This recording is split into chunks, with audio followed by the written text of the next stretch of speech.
Greetings, dear listener. Subscribe to the channel so as not to miss new scary stories and support me with a like. Enjoy listening. The usual thing, regular motel, the usual ghost story, an ordinary seeker like me, but what happened there is beyond my understanding of the ordinary.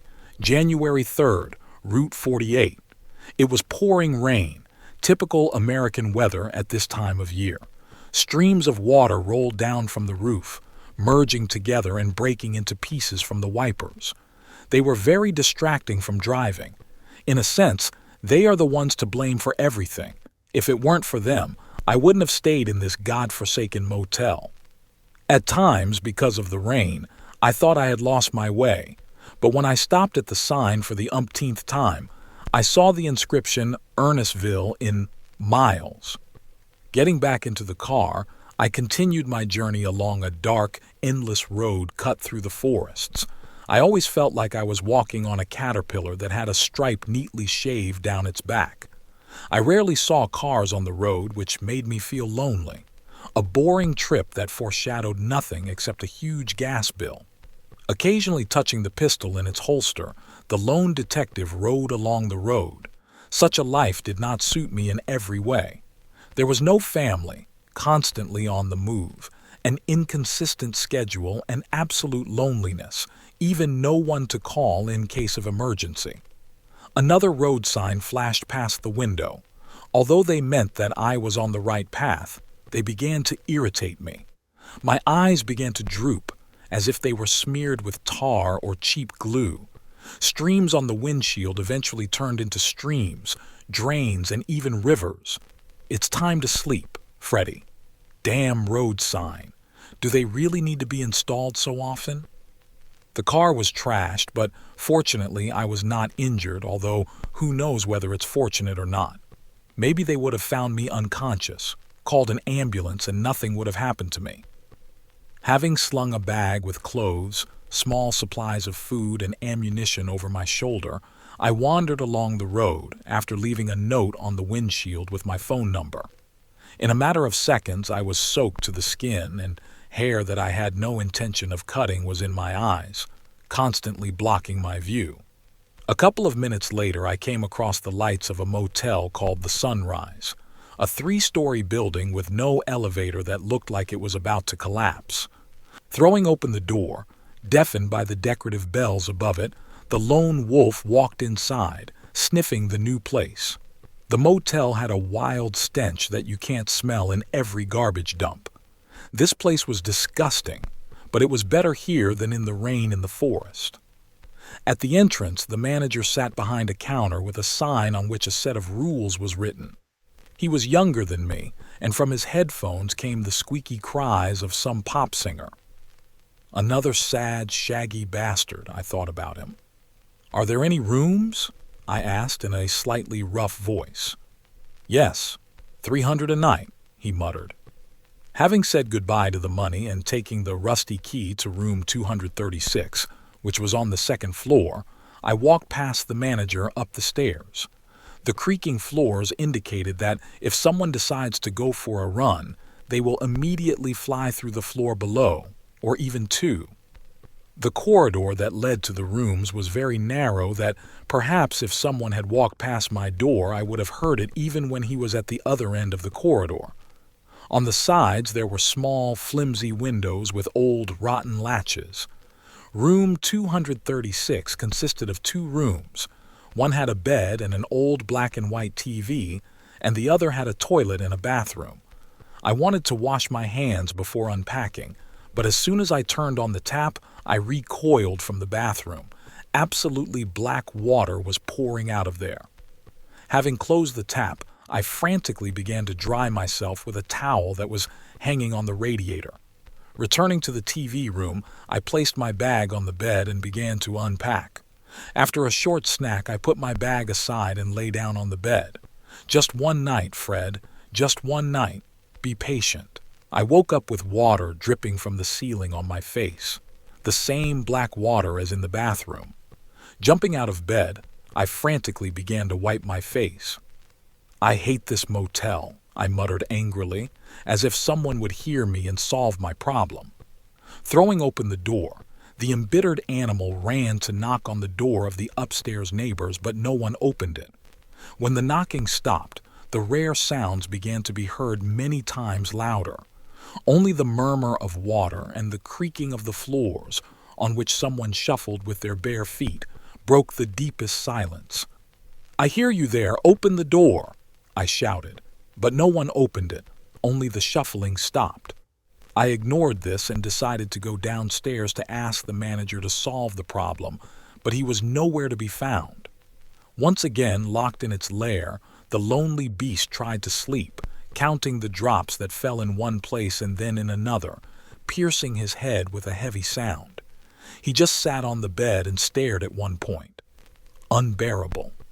Half an hour later, a rustling behind the wall I was looking at was added to the palette of sounds.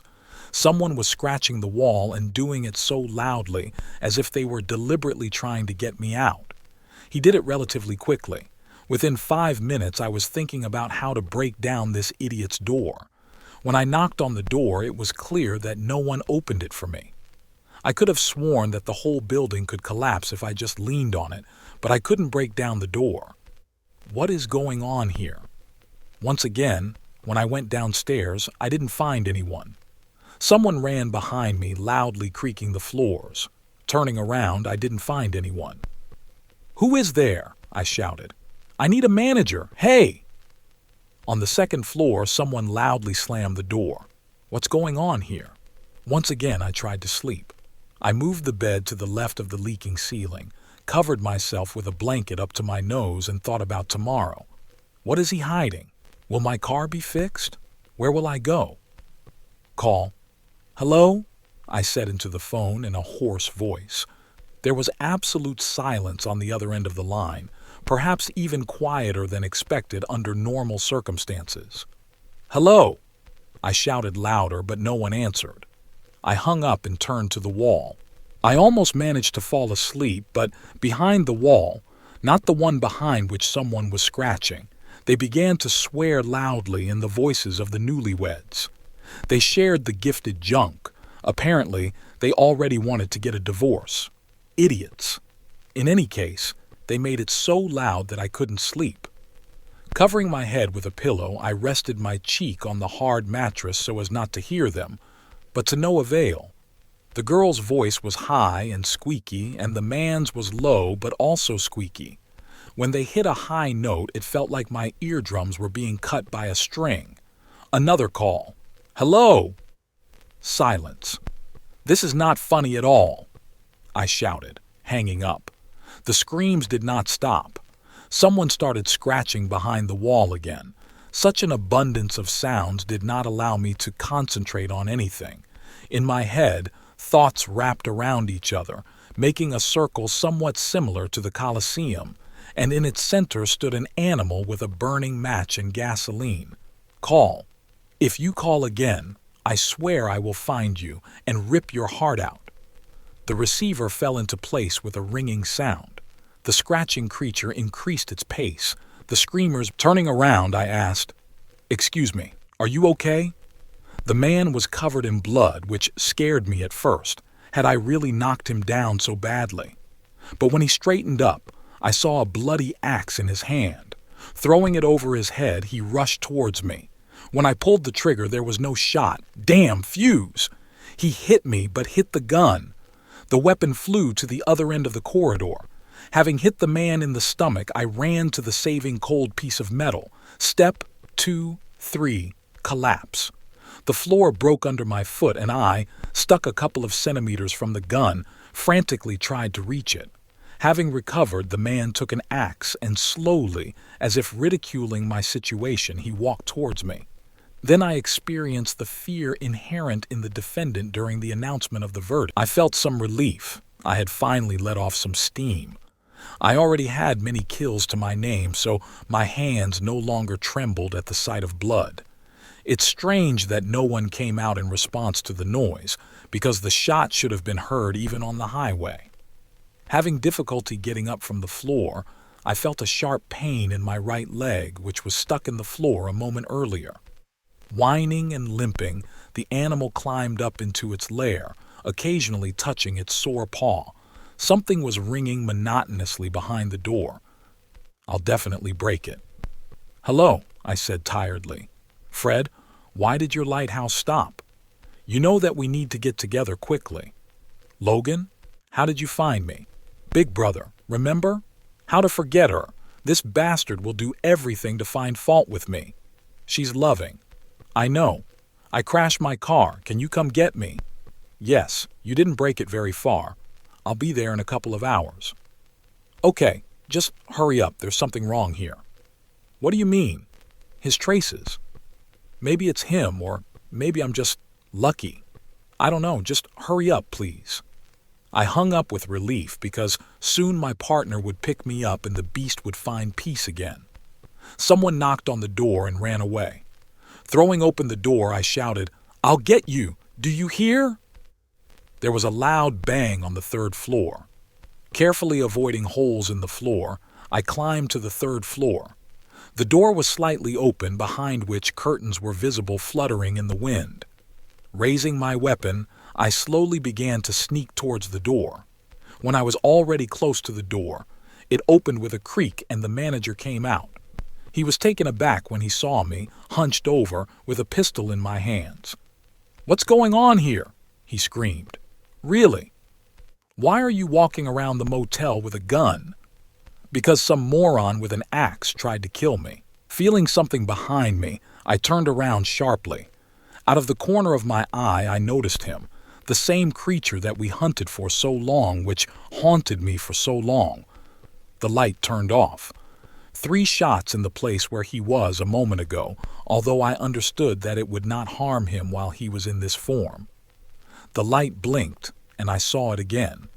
He slowly walked towards me, dragging an axe behind him, which scratched the floor. After firing 2 more shots, the flashes from the shot showed that he was no longer there. Finally, the light was turned on. He was no longer there. Exhaling with relief, I was about to go down when I noticed something strange. Not a single light bulb was on, but the room was illuminated as if a spotlight was shining on me. Turning around sharply, I saw him. He had managed to change his appearance. Again, he looked like me. Only his bracelet, which lit up the entire room, gave him away. Throwing his axe over his head, he rushed towards me with a scream. He was a perfect copy of me, too much so. The beast broke free, striking the other itself on its bad leg. Roaring, the enemy disappeared, extinguishing the light. Silence, like at the other end of the phone. I slowly walked downstairs to go outside. I heard someone scratching. The lower I went, the louder the sound was. He scared me a little, getting into my head. My sick imagination painted images of madmen scratching the wall with their long nails. When I barely made it to the 2nd floor, the sound was so strong that if I had reached out my hand, I would have touched its source. Raising the pistol, I reached for my phone with my other hand to illuminate the area with a backlight. As soon as I turned on the backlight, the activity stopped. In front of me was a wall with a strange wallpaper pattern. The light hurt my eyes and I couldn't concentrate on the pattern. It reminded me of something that was dangerous to me. Grizzly. The lights in the house turned on again and the furry owner of the forest finally noticed me. There was an animalistic, unbridled rage in his gaze. When he noticed me, he let out a wild roar. Well, there was a smell from his mouth. Only when the beast raised its paw was I able to wake up from my stupor and begin to escape. I rolled towards the stairs and ran down. He did not lag behind, but on the contrary, he caught up with me. The floor creaked under me, and I expected a new attack, so I didn't know what to do or where to hide. Seeing the life-saving door leading to the exit, I rushed towards it. The whole world collapsed when I saw the doors closed. He was already standing behind me. The giant, standing on his hind legs, threw the jackal into the wall. With the last of my strength, I fired several shots into the grizzly's head, but he didn't even stagger. Roaring, the forest owner rushed towards me in rage.